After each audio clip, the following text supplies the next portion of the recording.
काय म्हणते, धर्म काय म्हणेल, नियती काय म्हणेल, ते काय म्हणेल ते नंतर बघू. तुझे पाप पुण्य पायी मीची होईल, ते बाकीचं नंतर भाऊ काय होईल. पण आता ही जी घडी आहे, चालू युद्धात त्यांनी शस्त्र टाकलेले, आता मारल्याशिवाय पर्याय नाही. लक्षामध्ये हा माझा सल्ला आहे.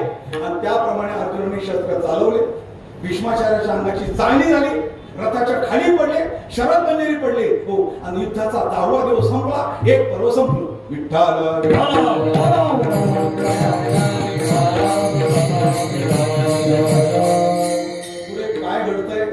कसं घडतंय, यापेक्षा घडवतो कोण हे महत्वाचं आहे, हे लक्षात ठेवा. हो, की सांगणारा कृष्ण परमात्मा आहे.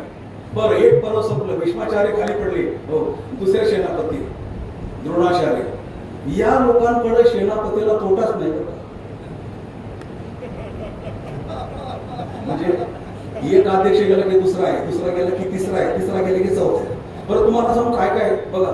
हो, सेनापती तिकडं, योगी पण तिकडं, चिरंजीव तिकडं, वज्रदेही तिकडं, इच्छामरणी तिकडं.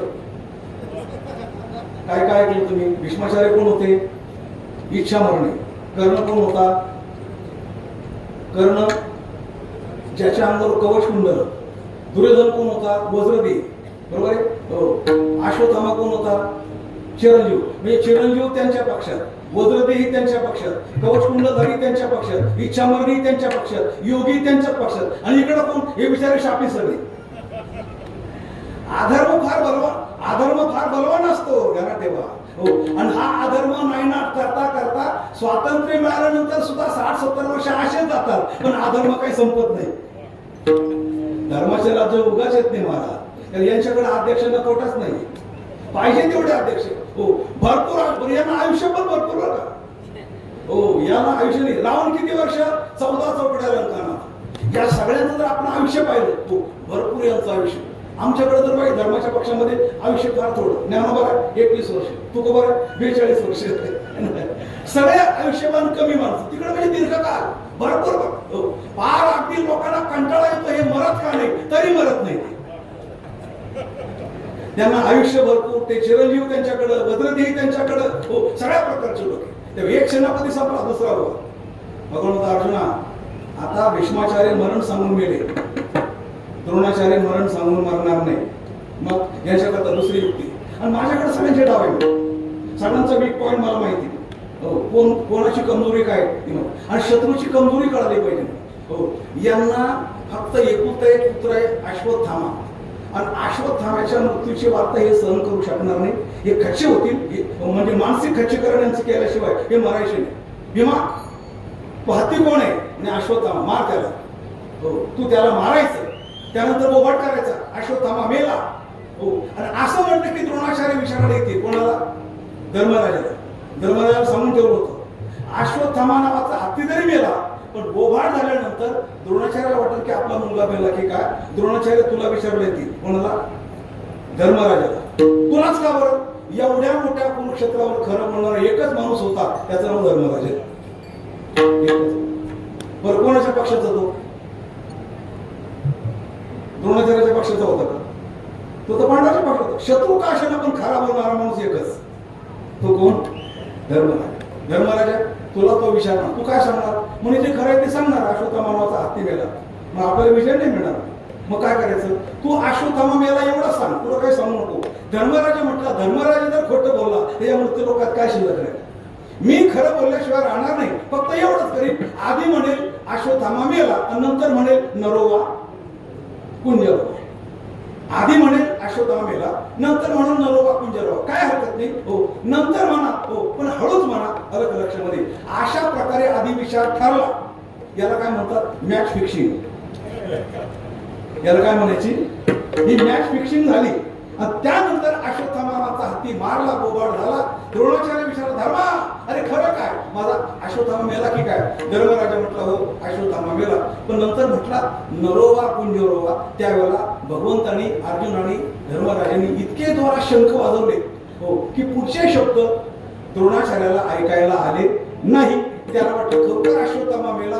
त्यांनी शस्त्र टाकून दिले, रथामध्ये मांडी घातली, पद्मासन घातलं. ओम भूर्भुवः स्वः तत्सवितुर्वरेण्यं समाधीत गेला.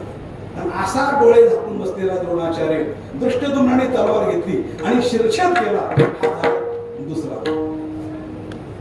डोळे बंद असताना, मांडी घातलेली असताना शिरछेद केला. हो, पण हे सांगणारा कोण आहे?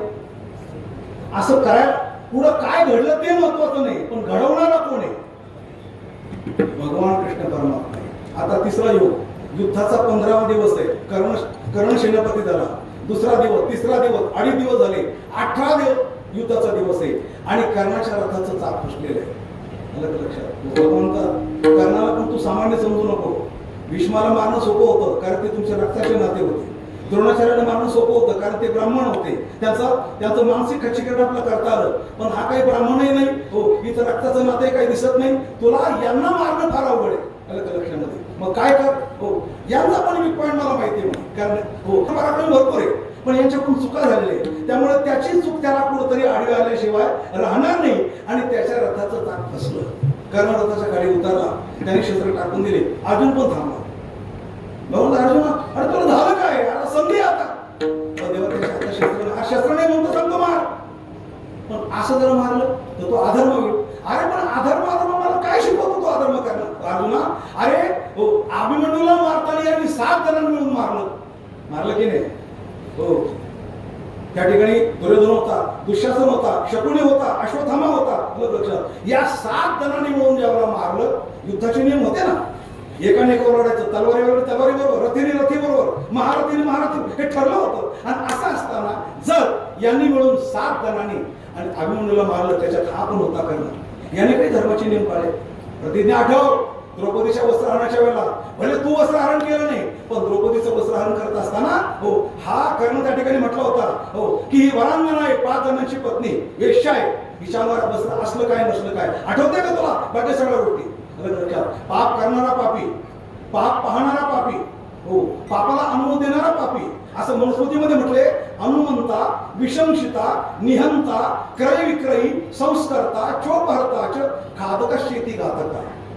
पाप एक जण करतो, पाप होतं किती लोकांना? पाप करणारा पापी, पाप पाहणारा पापी, पापाला अनुमोद देणारा पापी. जसं बकरू कापणारे माणसं बकरू कापतात, खाणारे खातात. हो, पण पापी किती ठरतात? विकणारा, घेणारा, धरणारा, कापणारा, शिजवणारा, वाढणारा, खाणारा, सगळे पापी होतात त्यांना. अनुमंता, विषमशिता ही श्लोक सांगितला ना तुम्हाला. जे ग्रामीण भाषेमध्ये त्या मांसाला बरं का, एक ग्रामीण नाव आहे, तुमच्याकडे नसेल का त्याचे, सागुती. काय नाव आहे? सागुती. 6 जणांना गुतवते, तिचं नाव सागुती. कळलं? आणि ते कोण 6 जण? मनुस्मृतीच्या नियमाप्रमाणे अनुमंता, विषमशिता, निहंता, क्रय विक्रयी, संस्कर्ता, हे सगळे त्याच्यामध्ये अडकतात. तेव्हा कर्ण जरी बाजूला होता, त्याने वस्त्रहरण केलं नाही, पण वस्त्रहरणाचा आनंद मात्र लुटलेला आहे. पाप केलं नाही पण पाप पाहिले, पापाला अनुमोदन दिलं नाही, आणि म्हणून हा सुद्धा पापी आहे. याला विचार काय करतोय? आणि असा कर्ण रथाच्या खाली असताना अर्जुनाने बाण चालवला, कर्ण शिरछेद केला. हो, आणि हे पर्व संपले. विठ्ठल